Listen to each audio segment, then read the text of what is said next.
worker must contribute to the housing fund, dismissing concerns raised by critics of the program and pointing out that even workers who own houses or service mortgages must contribute to help low-income earners own homes. He also took a swipe at unions, accusing them of siding with employers. Omulo,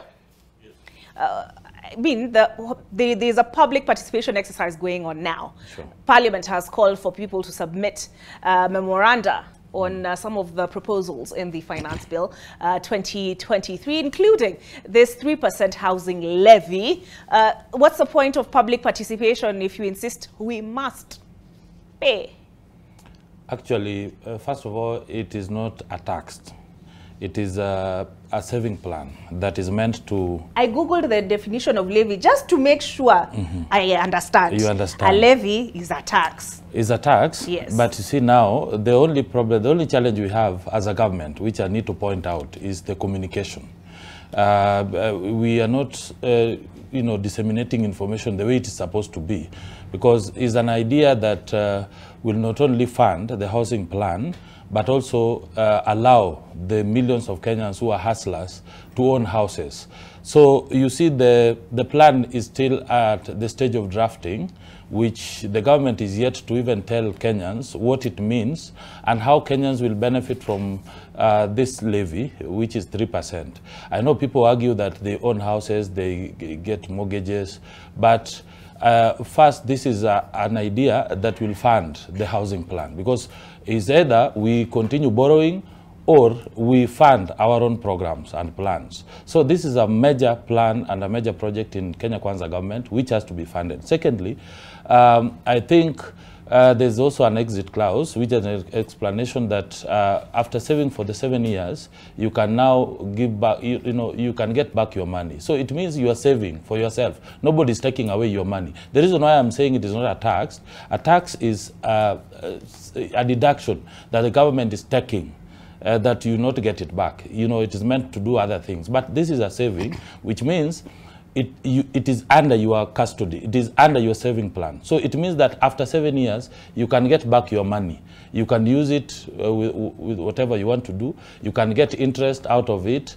So I think this is a good model that is going to allow millions of Kenyans to own houses. It's also going to allow those who are working, the government employees or the civil servant, also to save. Because saving plan, people are no longer save. People talk about so many things, with forgetting that what they're supposed to do as a primary role for their generation. So it is helping both the hustlers and also the rich, or those who are working, the working class. So I think government should communicate in a way that people, even those who are down there, can understand the real idea out of this. But people must pay. They must fund the government, because that is the only way we can raise revenue.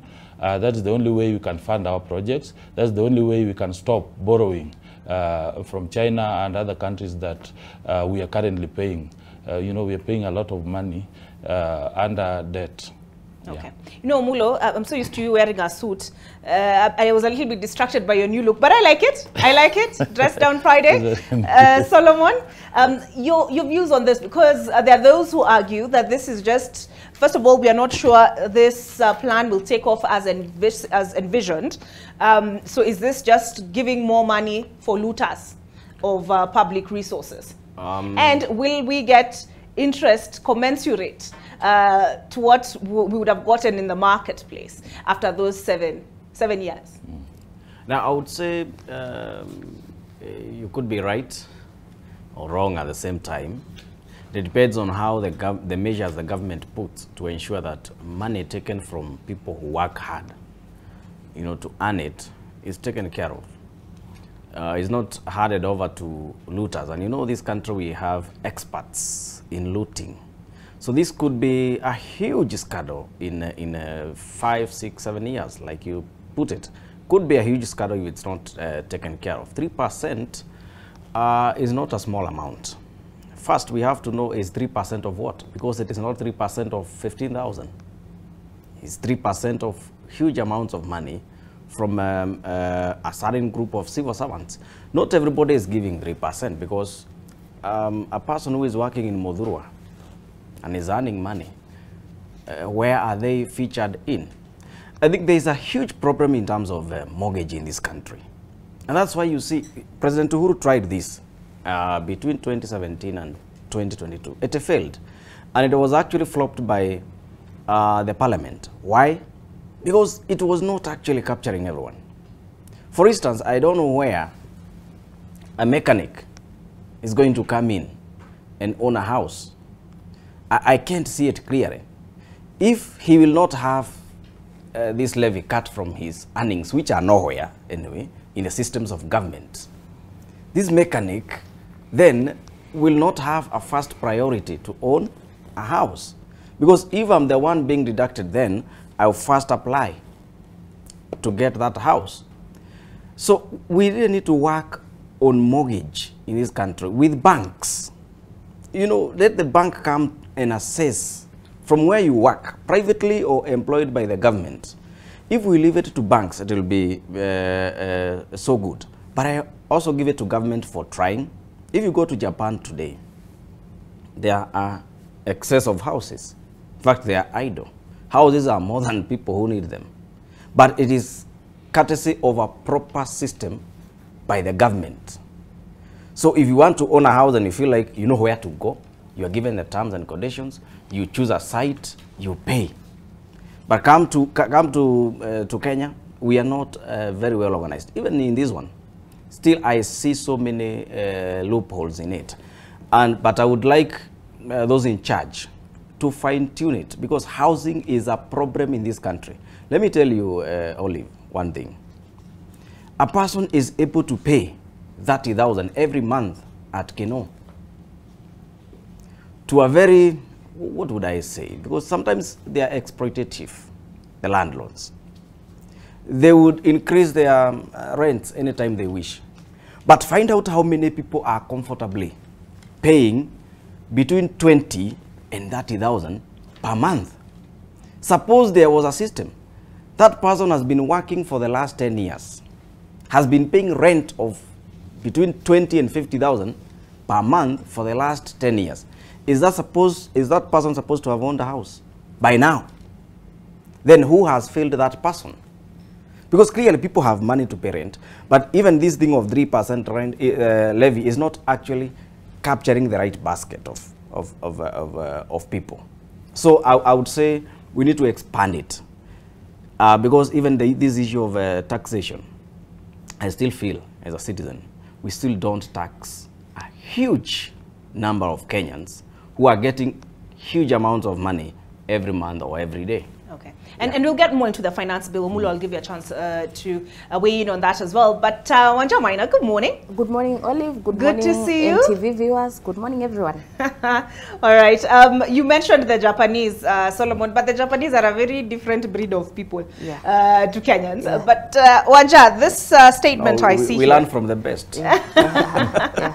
I see a statement here that President William Ruto also took a swipe at unions, accusing them of siding with employers. The unions say up to 52% if these taxes are implemented, these deductions. Up to 52%, they'll give up to 52% of their paychecks, their pay slips, and they say they were not consulted. Francis Atwoli, I mean, on this one, he's on the other side.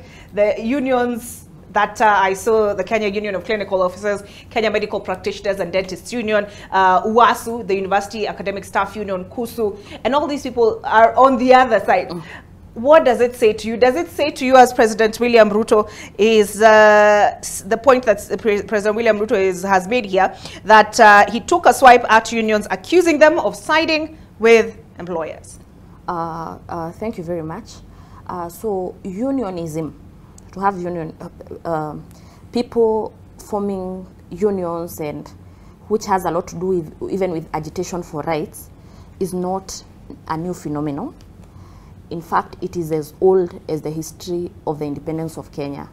If you look at people like Tom Mboya, who is one of the most prominent trade unionists, it was out of the union, forming unions and agitating for the rights of black workers when they were working for white people and Indians, that sort of now they combined with the freedom fighters, and before you know it, we had the independence of this country.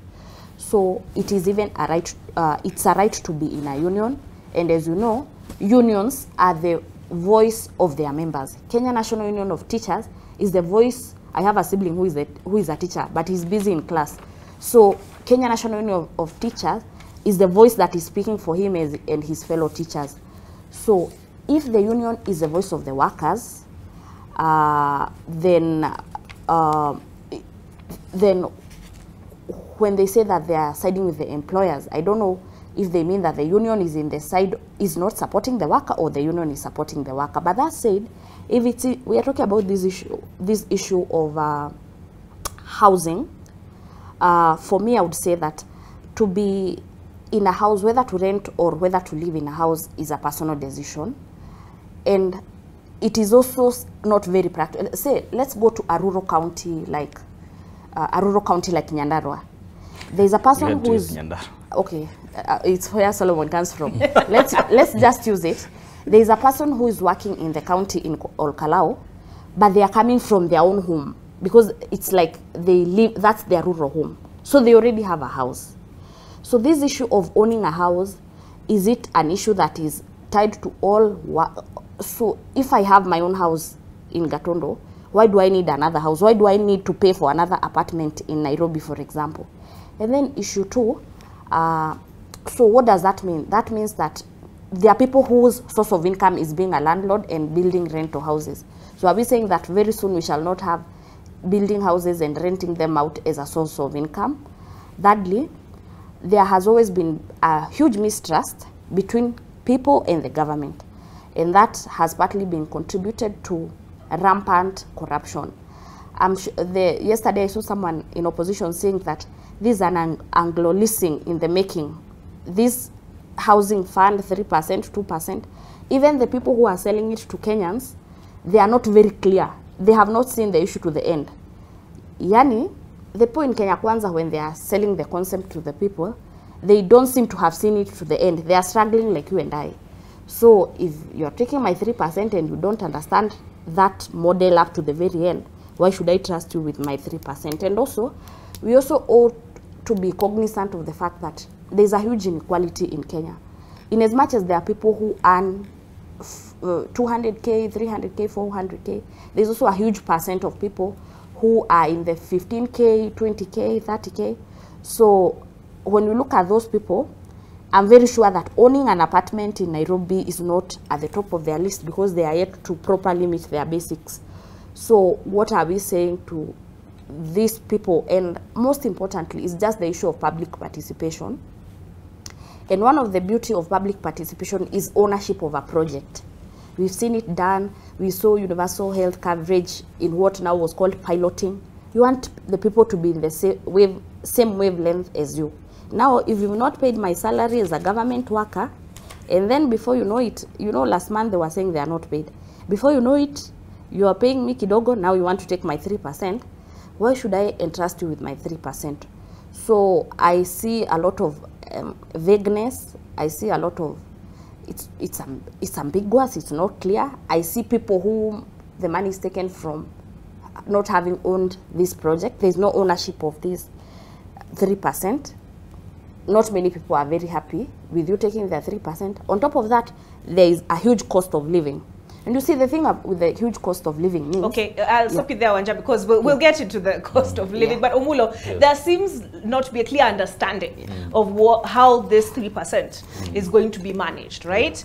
Is it a situation where it's a kitty, where the monies are pulled together to finance the construction of these homes, and then they will be made available to those at the bottom of the pyramid that are being mentioned here by the mechanics that Solomon is talking about, and the ones earning 15,000 shillings or, you know, thereabouts? Is it about them? So is this just a kitty and I am making an investment, as you are saying, and then after 7 years, I will get a return on my investment? But clearly there seems to be a disconnect in understanding. Sure. Like you were talking about an issue of communication. Yeah, the issue of communication and also consultation, because you must consult the stakeholders, those who are involved.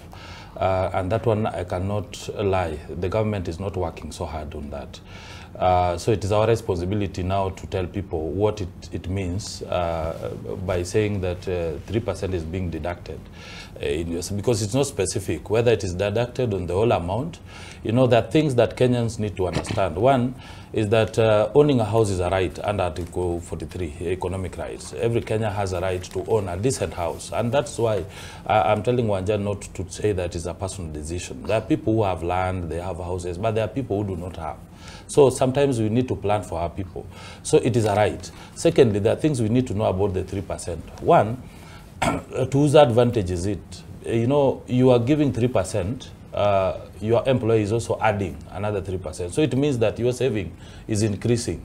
The moment you give 3% deducted from your salary, the employer is also giving you additional 3%. So it means that this money is going to be consolidated and it's going to be meant for the housing finance plan. So it means that you are saving.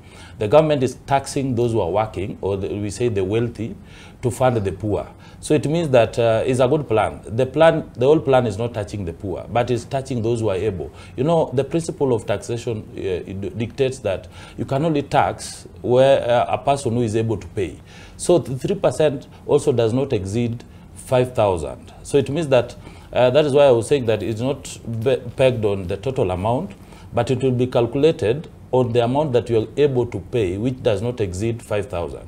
Again, about the 3%, the moment you are deducted this 3%, it means that you also allow, because we have housing deficit, from the 50,000 to 250,000 housing that the government needs to contract. So far, the government is planning to construct around 200,000 houses annually. So it means that these are a serious plan that will allow Kenyans to also pay mortgage, because these people who are working, from MCAs, MPs, and even those who are paid by government, the civil servant, they have an opportunity to access mortgage. But you look at the model for mortgage, it is a loan that you are deducted, you pay for a certain period of time. But this is a saving plan, which means you are saving with the government. But now you allow the government to borrow your money. It's like the government is borrowing your money, but the government will pay you back on interest. You can access this money after a certain period of time, whether you want to build a house or you want to own a house or not. So it means the government will still give you back your money. So it is a saving plan. It is not a loan or a tax that people talk about. That is what needs to go there. People need to understand seriously. Again, the parliament also has allowed the public under Article 118 also to present their memorandum. So I think it is just a proposal. People should not preempt, what Wanje is saying, that, it is an Anglo leasing in the making. You cannot preempt something that has not yet started. So I think the government is developing a framework that now will allow people to argue, because I think people will also bring their ideas. They will say, now we need this money or we don't need it. So, but government is willing to allow people now to discuss. I don't think union people are genuine, because I don't know whether nowadays they represent the interests of their members or they just talk from both sides of their mouth. Sometimes that's a serious allegation. Omulo, that's a very serious allegation. Can you back it up? Nowadays you see how they talk. One, they are talking about pay rise. They are talking about the negotiations with the government. But everybody's talking about pay rise. Yesterday I hosted MCAs who also want a pay rise. But they need to understand that things have changed. We have new government. This government of Kenya Kwanza, you are only paid according to your performance under the government contracting. So it is no longer what people used to say, you make noise and you're paid. Things have changed. That's why we have CRC, Commission for whatever. How do you call it? SRC. SRC. So you are paid according to your performance and the value that you're adding to the government. So all these bargaining things that they are talking about as things have nowadays changed. So you cannot blackmail a government or a president to pay or to give you an additional pay. But you can only do that through either petitioning the Commission for Salary Review or whatever platform that is allowed by the Constitution. So the reason why I'm saying that they're not representing the interests of the people, if Atuli is saying that it was consulted and they discussed this, I don't know to what extent that the unions are now saying that they are not willing, without even interrogating the process and even the framework for this 3%. So they are allowed by the Constitution to present their memorandum, and also they are allowed to be consulted. And that's why I said earlier that the government needs to consult these stakeholders. They need to be brought on board so that they can understand the gist of it, they can understand the whole idea, so that they can also communicate to their members without, causing criticism or misunderstanding within the members, because people say, oh, 3% is a big amount, because they're trying to calculate the 3% with the total amount of salary they are paid. So, sometimes this mixed reaction needs to settle, and I think the president should now, instead of waiting for, the unions to go to parliament, they need to be called, they need to be, consulted, they need to be, sold the idea, so that if they agree, now when they go to parliament to present their memorandum, they are presenting what they understand. They should not present what they don't understand. Omulo, it sounds to me a little bit like you're browbeating unions to agree with you, that they either get on board or get, but they have a right to make noise. Yeah. They have a right, but they should not be talking about, they're calling them the mother of all the strikes in this country without understanding the real idea. Sometimes they needed to call out the president, but then again, it comes to back sit with them. Who is at fault? Yeah. Who proposed this without first engaging the worker? What we need, as I say, this country is bigger than individuals or even unions. What they need, if the president has, is not consulting anyone, or maybe has slipped in another way, they should call out the president to come to the table. They should say the president should allow them to sit with him and understand the idea. We need to have a working environment where people can consult each other. It does not mean that the president calls a union to consult, but they can also call the president. They consult all of them. Before, if they agree, they call the president. They can call the president.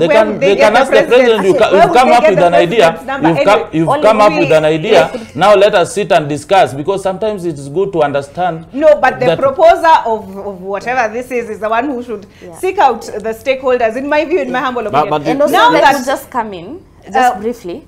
I need to take a break, Wanja. Okay. So we'll come back after the break. I have the finance bill here open in front of me. I'm scrolling to the bit on the housing levy. I also have a copy of, what is it called? The daily